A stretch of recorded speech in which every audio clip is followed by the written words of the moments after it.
అందరికీ నమస్కారం అండి. నేను మీ నాగార్జున. ఈరోజు మీరు వీడియోలో చూడబోయేది శ్రీ పార్వతీ కుండలేశ్వర స్వామి దేవాలయం అండి. ఈ దేవాలయం మనకి తూర్పుగోదావరి జిల్లా మురమర్ల గ్రామం దగ్గరలోని కుండలేశ్వరం అనే గ్రామంలో ఉందండి. ఈ ఆలయానికి ఎంతో విశిష్టత ఉందండి. ఈ ఆలయం మార్కండేయ పురాణం, భీమ పురాణం మరియు స్కాంద పురాణాల్లో ఉందని మన చాగంటి కోటేశ్వరరావు గారు చెప్పారండి. ఈ అర్చకులు కూడా ఇదే మాటని నిర్ధారణ చేశారు. ఇక్కడ ఈ ఆలయ విశిష్టత గురించి అక్కడి అర్చకుల్ని అడిగామండి. అడిగితే ఆయన కొంత సమయం తీసుకుని చాలా వివరణ ఇచ్చారండి. మీరు కూడా స్వామివారిని దర్శించుకుని ఆయన చెప్పిన మాటలను వింటారని అనుకుంటున్నాను. ఈ వీడియోని ఎక్కడా స్కిప్ చేయకుండా చూడండి. వీడియో నచ్చిన వాళ్ళు లైక్ చేయండి, షేర్ చేయండి, కామెంట్ చేయండి. స్వామివారి పేరు కుండలేశ్వర స్వామి, గ్రామం పేరు కుండలేశ్వరం. ఇక్కడ ప్రవహించే గోదావరి పేరు వృద్ధగవతి నది, మరి యొక్క పేరు కుండల తీర్థము. స్వామికి ఆ పేరు ఎలా వచ్చిందంటే, స్వామివారి రూపం చెవుకు పెట్టుకునే కుందనాలంటే ఇలా గోడాకారం వచ్చి పక్కన ఉన్నది అలా ఉంది. ఈ రూపంలో ఉంటారు స్వామి. ఈ గోడిగా ఉన్నది చెవుకు పెట్టుకునే కుందనాలు. గోడమ ఫోటో చూడండి ఎలా ఉందో, ఆ రూపంలో ఉంటారు స్వామివారు. ఇటువంటి ఈ రెండు కూడా సూర్య భగవానుడు వరుణదేవుడికి రెండు కుండలాలు బహుకరంగా ఇచ్చాడు. వరుణదేవుడు సముద్రుడు బహుకరంగా ఇచ్చాడు. సముద్రుడు గోదావరికి అలంకరించుకోమని బహుకరంగా ఇచ్చాడు. ఈ గోదావరిని తీసుకొచ్చింది గౌతమ ఋషి తీసుకొచ్చాడు. అందుచేత ఈ గోదావరికి ఇక్కడ తీసుకొచ్చిలోకి గౌతమ ఋషి వృద్ధుడు ముసలివాడైపోయాడు. అందుచేత అదే ఈ గోదావరి మాత ఏం చేసిందంటే, రెండు కుండలాలని కూడా నేను అలంకరించుకోవడం కాదు, ప్రతినిత్యము పూజకు బయట చేస్తే బాగుంటుందని చెప్పి ఈ రెండు కుండలాలని కూడా గౌతమ ఋషికి ఇచ్చి, ఈ రెండు కుండలాలని కూడా గౌతమ ఋషి రెండు కుండలాలు ప్రతినిత్యం బయట చేయాలి. కానీ ఈ గౌతమ ఋషి ఒక కుండలము మానవుల కొరకు గోదావరి ఒడిన, మరొక కుండలము దేవతల కొరకు గోదావరి గర్భంలో ప్రతిష్ఠించమని గోదావరి మాత చెప్పగానే ఈ స్నానం చేయగానే ఆయనకి వృద్ధాప్యం పోయి యవ్వనం వయసు వచ్చింది. అందుచేత ఈ గోదావరిలో వృద్ధులు కూడా స్నానం చేస్తే వృద్ధాప్యం పోయి యవ్వనం వయసు వస్తుంది. అంటే ముసలతనం పోయి పడుచుతనం వస్తుందని కాదండి, సంపూర్ణ ఆరోగ్యవంతులుగా ఉంటారని పురాణాల్లో చెప్పబడుతుంది. అయితే ఈ గౌతమ ఋషి ఒక కుండలాన్ని మానవుల కొరకు ఇక్కడ నిర్మించారు. మరొక కుండలాన్ని గోదావరి మధ్యలో కంచి దేవాలయం నిర్మించి అక్కడ కుండలం ఉంచినట్టుగాను, కుండలానికి దేవతలు మునులు పూజలు చేసుకుంటున్నట్టుగాను పురాణాల్లో చెప్పబడుతుంది. మరి గోదావరి తీరానున్న స్వామికి పూజలు ఎవరు చేస్తున్నారు? మానవులు లేరని ఉన్నారు కదా. అంటే ఈ గోదావరి తీరానున్న స్వామికి కూడా దేవతలు మునులే చేస్తూ ఉండేవారు. ఇలా ఎంతకాలం చేశారంటే, మానవులు భూమిని సంచరించడానికి వచ్చేటంత వరకు కూడా దేవతలు మునులే చేస్తూ ఉండేవారు. మానవులు వచ్చిన తర్వాత ఈ దేవతల మునులు గోదావరి తీరానికి రావడం మానేశారు. మానవులు ఎవరు వచ్చారు, ఏ కాలంలో వచ్చారు?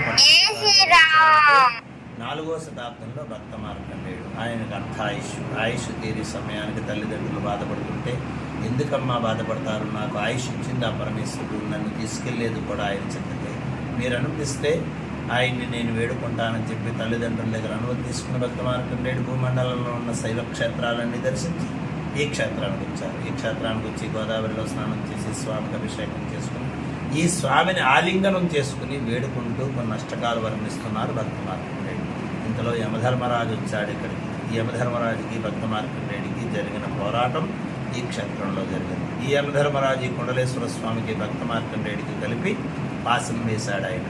ఈ భక్త మార్కండేయుడు 4వ శతాబ్దంలో అష్టకాలు వర్ణిస్తే, 8వ శతాబ్దంలో ఆదిశంకరాచార్యుడు వారు నడిచొచ్చే దేవుడని మనం అనుకుంటూ ఉంటాం. ఆయన ఈ క్షేత్రానికి వచ్చి గోదావరిలో స్నానం చేసి స్వామికి అభిషేకం చేసుకుని భక్త మార్కండేయుడు వర్ణించిన అష్టకాలను లిఖితపూర్వకంగా రాశారు. అవే చంద్రశేఖరాష్టకాలు. చంద్రశేఖరాష్టకాల్లో భక్త మార్కండేయుడు కుండలేశ్వర స్వామిని పట్టుకుని వేడుకున్న శ్లోకం 4వ శ్లోకం. ఇంతకీ కుండలేశ్వర స్వామిని పట్టుకుని భక్త మార్కండేయుడు ఏమని వేడుకుంటున్నాడంటే, కుండలీకృత కుండలేశ్వర కుండలం వృషవాహనం నరదాదిమునేశ్వరస్తుత వైభవం భువనేశ్వరం అందకాంతతమాశ్రితామర పాదపం మదనాంతకం చంద్రశేఖరమాశ్రయే మమ కింకర్షతి వయ్యమః.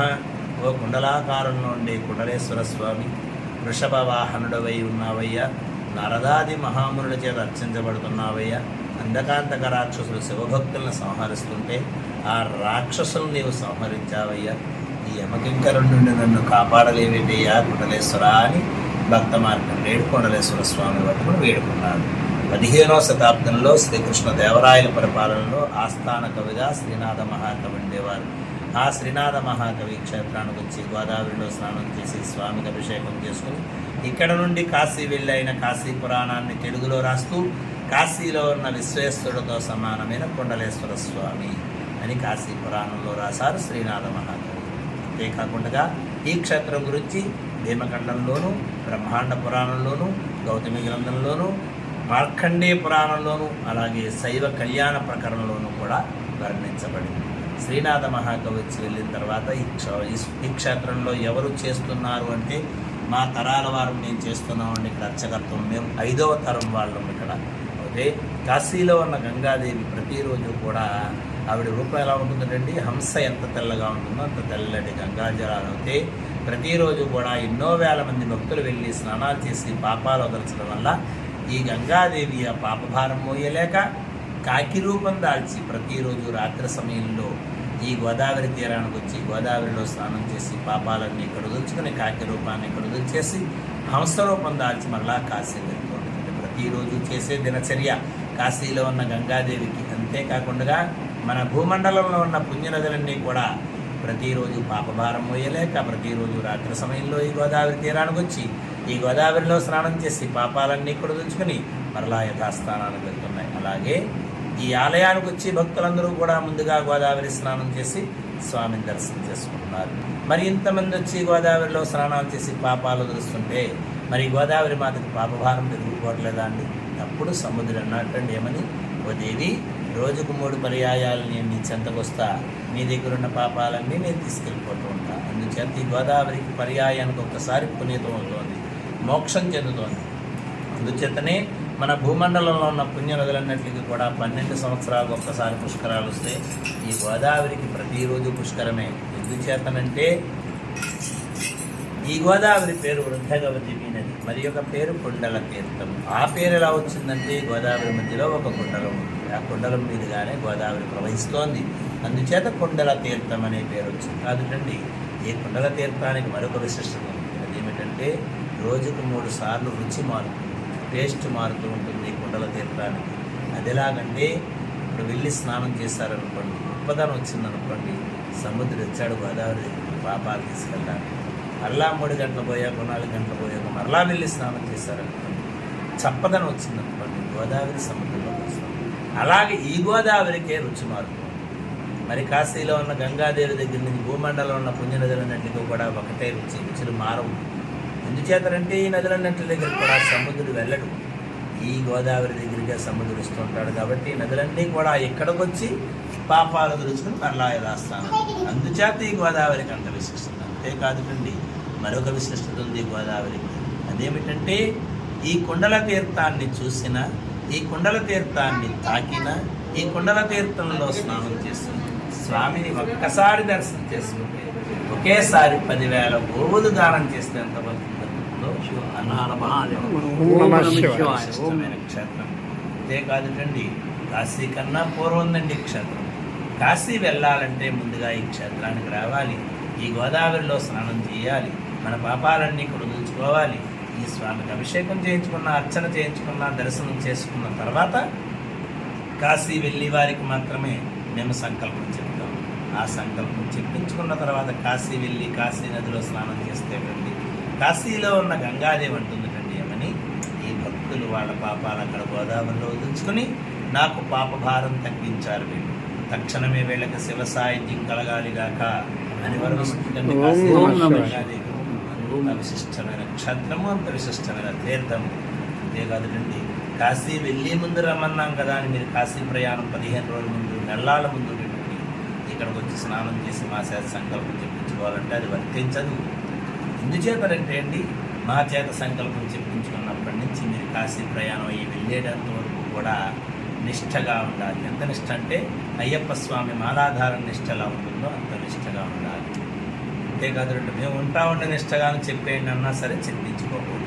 ఎందుచేతనంటే అండి, మా చేత చెప్పించుకున్న తర్వాత మీరు కాశీ వెళ్ళేంత లోపల ఏమైనా ఇంటి దగ్గర దైవాదేవం ఏమైనా ఆటంకం కలిగిందనుకోండి, ఈ చెప్పించుకున్న సంకల్పం వృధా, దోషం. అందుచేత కాశీ వెళ్ళే ముందు 1 రోజు ముందు కానీ, 2 రోజుల ముందు కానీ, 4 రోజుల ముందు కానీ ఈ క్షేత్రాన్ని వచ్చి గోదావరిలో స్నానం చేసి ఈ స్వామిని దర్శించుకున్నారు, ఆచార చూపించుకున్న తర్వాత ఈ గోదావరి నీళ్లు మీ ఇంటికి పట్టుకెళ్ళాలి. పట్టుకెళ్ళి మీరు కాశీ ప్రయాణం అయ్యే రోజుని మీరు స్నానం చేసే నీళ్ళ పాత్రలో ఈ నీళ్లు కలుపుకొని మరలా స్వామిని దర్శించుకుని తలుచుకుని అప్పుడు కాశీ ప్రయాణం సాగించాలి. అంత విశిష్టమైనది. అలాగే బ్రహ్మశ్రీ చాగంటి కోటేశ్వరరావు గారు అన్నాడు ఆయన ఈ మధ్యకాలంలో కాశీ వెళ్తే అక్కడ ఆలయ ప్రధాన అర్చకులు ప్రశ్నించారంటే కోటేశ్వరరావు గారిని యమని కోటేశ్వరరావు గారు కాశీ వచ్చారు, బాగానే ఉంది. కాశీ కన్నా పూర్వంది, కాశీ కన్నా విశిష్టమైంది, కాశీ కన్నా పుణ్యక్షేత్రం మీకు దగ్గరలో ఉంది. ఎప్పుడైనా వెళ్ళారా? ఆ క్షేత్రానికి వెళ్ళి ఈ క్షేత్రానికి రావాలి. కోటేశ్వరరావు గారికి అర్చక స్వామి ఈ క్షేత్రం పేరు కానీ స్వామి పేరు కానీ తీర్థం పేరు కానీ చెప్పకుండా వెళ్ళారా అని అడిగారు. వెంటనే కోటేశ్వరరావు గారు తిరిగి అడుగుతున్నారండి, స్వామి ద్రాక్షారామమ్మ అండి అని అడిగారండి. వెంటనే అర్చక స్వామి అన్నారండి, కోటేశ్వరరావు గారు నేనేం చెప్పారు మీరేం అడుగుతున్నారు? నేను చెప్పింది కాశీ కన్నా మీరు అడిగేది కాశీ తర్వాత అన్నారు. దక్ష ప్రజాపతి కాశీ తర్వాత యజ్ఞం చేయడం కోసం ద్రాక్షారామాన్ని నిర్మించుకున్నారు. నేను చెప్పింది కాశీ కన్నా ఉంది కుండలేశ్వర అనే క్షేత్రం. ఆ క్షేత్రానికి వెళ్ళి ఈ క్షేత్రానికి రావాలి. మేమే కాశీ నుండి సంవత్సరానికి ఒక్కసారి ఆ క్షేత్రానికి వెళ్ళి వస్తూ ఉంటాం.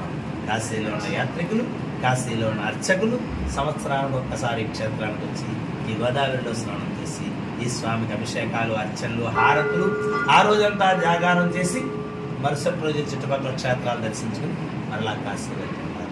అటువంటిది మీకు దగ్గరలో ఉండి కూడా మీరు వెళ్ళకపోతే ఎలా అని అడిగారంటే కోటేశ్వరరావు గారు అర్చక స్వామి.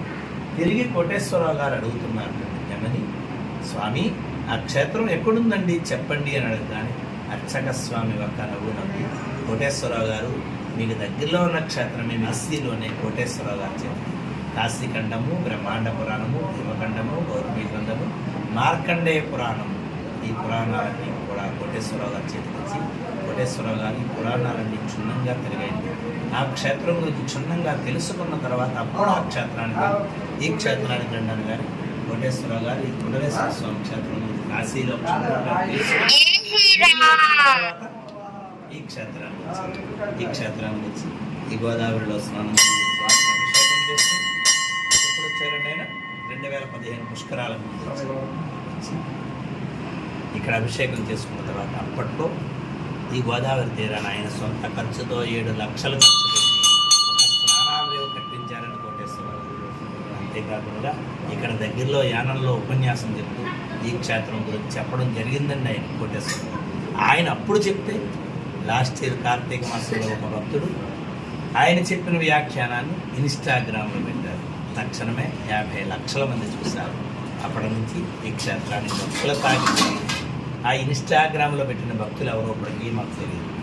అంత విశిష్టమైన క్షేత్రం, అంత విశిష్టమైన క్షేత్రము, అంత విశిష్టమైన తీర్థము. నమస్కారం.